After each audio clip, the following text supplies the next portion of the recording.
අපේ නව රජයේ නව ආර්ථික ප්‍රතිපත්තිය අනුව විශේෂයෙන්ම නිෂ්පාදන ආර්ථිකය පුළුල් කිරීමේ අපේ වැඩපිළිවෙල අනුව ජනාධිපතිතුමාගේ උපදෙස් එක්ක අපි අද දවසේදී උතුරු පළාතේ සංවර්ධන ව්‍යාපෘති ගණනාවක් නිරීක්ෂණය කරනවා.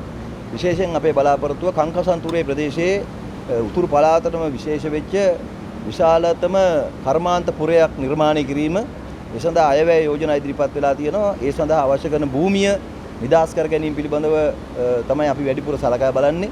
මොකද කංකසන්තුරේ වරාය දියුණු කිරීමත් එක්ක වරාය ආශ්‍රිතව අපනයන ආර්ථිකය ඉලක්ක කරගත්ත රැකියාව උත්පාදනය කරන නව නිෂ්පාදන සඳහා විශාල කර්මාන්ත පුරයක් අවශ්‍ය වෙලා තියෙනවා.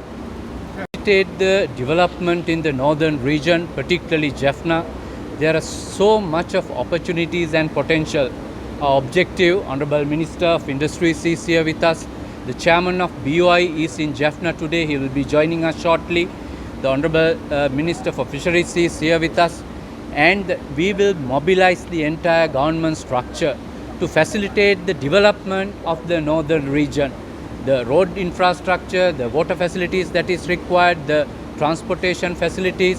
The idea is to create employment, ensure the land is properly utilized to give the best benefit to people in the north.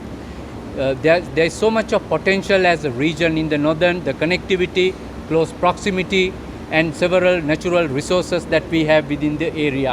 நாங்கள் விஷேடமாக கைத்தொழில் அமைச்சர் சுனில் அந்துண்ணத்தி அவர்களும் அதே போன்று நிதி அமைச்சின் பிரதி அமைச்சர் ஹர்ஷன சூரிய பெரும் அவர்களும் அதே போன்று நானும் எங்களுடைய பாராளுமன்ற உறுப்பினர்களும் இன்று விஷேடமாக இந்த கைத்தொழில் பேட்டைகள் தொடர்பாகவும் கைத்தொழில் துறையை கட்டியெழுப்புவது தொடர்பாகவும் அதற்கான கள ஆய்வு ஒரு அறிக்கை சமர்ப்பதற்கான ஒரு நடவடிக்கை இன்று நாங்கள் எடுத்திருக்கின்றோம்.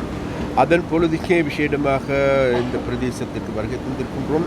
அப்போ இந்த பிரதேசத்தை நாங்கள் பார்க்கின்ற பொழுது இந்த தொழிற்சாலையை நாங்கள் பார்க்கின்ற பொழுது உண்மையிலேயே இவ்வாறான வளங்கள் இருக்கின்றது. அது மாத்திரமல்ல, அதற்கான ஆளுமை இருக்கின்றது, அதற்கான ஆழ்புலமும் இருக்கின்றது. இவைகள் அனைத்தையும் வைத்து கொண்டு இன்றைக்கு நாங்கள் என்ன செய்கின்றோம் என்கின்ற கேள்வியும் எழுகின்றது. அந்த வகையில் விசேடமாக எங்களுடைய அரசாங்கம், தேசிய மக்கள் சக்தியினுடைய அரசாங்கம், எங்களுடைய ஜனாதிபதியும் இம்முறை வரவு செலவு திட்டத்திலும் கூடுதலான நிதி ஒதுக்கீடுகளை நாங்கள் வடமாகாணத்தை நோக்கி செய்திருக்கின்றோம். அப்போ அதனால் எங்களுக்கு தேவை இருக்கின்றது. விசேடமாக